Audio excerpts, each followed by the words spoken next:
entitled this sermon this morning, Peace and Holiness in the End Time. And the reason I've done that is, I don't know about you, but I've had more and more people talk to me about the end time. They're concerned about the end time, and they're concerned about what's going to happen, and it's kind of an interesting scenario, and they use examples. They use example of our government, the closing down, the downfall of the United States, because a lot of people feel like we as a country are turning downward, of which there is no return. We use such things, and people in the last week have used such things as the United States becoming a banana republic. And we've got all the things that are going on in the world. And so with that thought in mind, and when you hear about that and people concerned about the end time, I thought, well, maybe we ought to talk about the kind of people that we ought to be in the end time. Because we can focus on a number of things, and we can realize that when we think about an end time, if I were to ask you, when I mention end times, what comes to your mind? What do you think of? What do you think will happen? How do you read things even in the Bible as to what will happen? Do you have any ideas or thoughts about what it means to you, what it might look like? Anybody? It might look like the government is shutting down for real. And what's bad about that? I say that tongue-in-cheek, but obviously you have to have government. You have to have structure. You have to have laws. Now, we read and we think about the end of the world. Of course, we could be talking about global warming. We could talk about life. We recognize, and I know it sounds rather ludicrous. You think, okay, well, the sun is going to burn out in about 4 billion years, something like that, or 2 billion, whatever. We're not totally over-worried about that, because I don't think any of us are planning to live that long, another couple billion years and the like, but we think about the end of the world. Now, when we read in Scripture, we also read that Jesus said, in Matthew chapter 24, because his disciples asked him this question over 2,000 years ago, what shall be the end of the age? And Jesus said, well, you're going to hear wars and rumors of war. The love of many is going to wax cold because sin is going to abound. These are going to be problems. Jesus mentioned, he says immediately before the distress of those days, the sun will be darkened, the moon will not give its light, the stars will fall from the sky, the heavenly bodies will be shaken. Those are some of the comments that Jesus makes about the end of the age. So is it going to happen in our time, in our lifetime? That's the question. Is it going to happen soon? Will Christ return? How will all these things happen? Jeanette, you look like you have a puzzling question on your... We can't know. We can't know because we thought, back in such and such, we thought it would be here in 1975, and it didn't come then, so we can't know. We don't know. So how does that change us? Or not? Yeah, it gives us to live for now with hope, rather than live for the future with assurance. Okay, live for now with hope. So, when we think about some of these things, and we look at some of the issues that are addressed, and I'm not going to try to cover all the things. I look at things, what has changed dramatically in our world. Up until 100 years ago, we basically got around by horses. In fact, horses were so dominant that when the train, we put in the trains and all that, what were they called? The iron horse. Okay, we made automobiles and horseless carriage, and we have horsepower.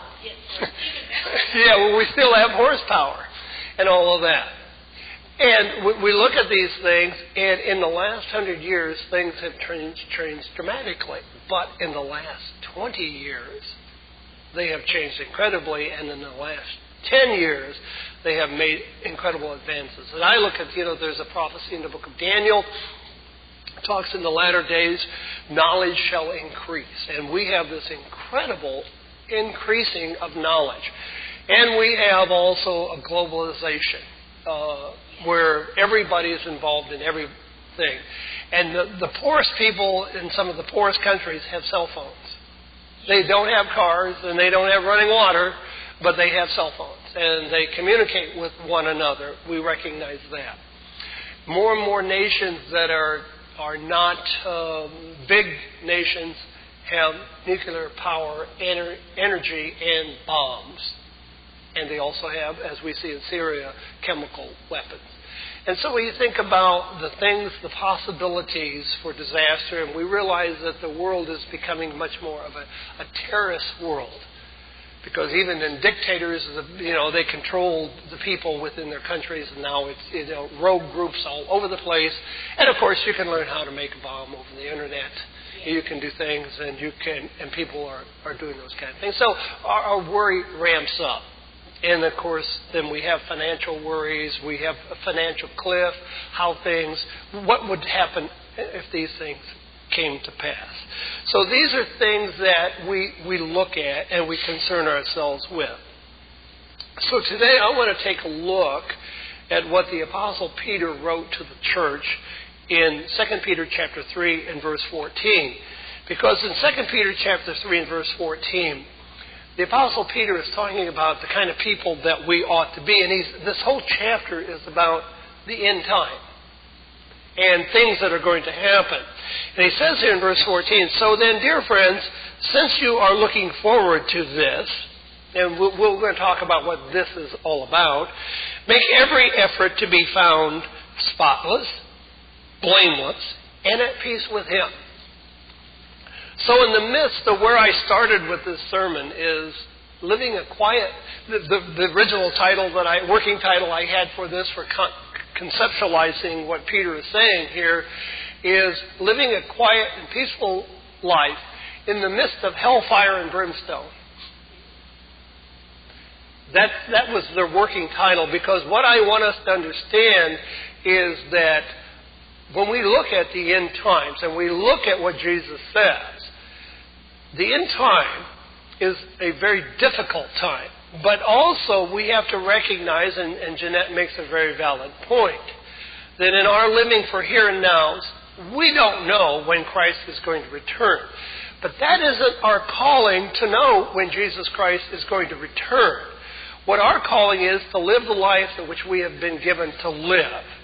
There are people who are already passed on. They're not worried about the end time. Their time has come and gone for their human existence. And so that is not a worry to them, and it could very well not be a worry for any one of us. On the one hand, on the other hand, we realize how rapidly things can change. They can change in just a moment in our world. But Peter is telling them that they ought to live a peaceable life, holy and blameless. Now, someone was talking to me the other day, and they were asking me this question. I think I mentioned it to you last week. Well, why don't we preach more prophecy? And I reminded them that I preach prophecy every week. Every week. The reason you don't recognize it as prophecy is because I'm not preaching hellfire and brimstone and making you worry. By the way, when Jesus talked about the end of time, was He making them worry? He says, you're going to hear all these things, but His comment to them is, don't let your heart be troubled. My focus to all of us is that we need, as the Apostle Peter is talking 2,000 years ago, we need to lead a life that is peace, holy, and blameless. Now, by the way, because I don't shout at you, do not think it isn't serious. You know, we as parents, oftentimes when we have our kids growing up, we say to them, Junior, go to bed. Junior, go to bed. Junior, go to bed. And then finally we yell, JR, I told you to get to bed. Of course, when you put that extra initial in and you raise your voice, then they realize it's true. Well, brethren, I want you to recognize that you don't find Jesus yelling at people.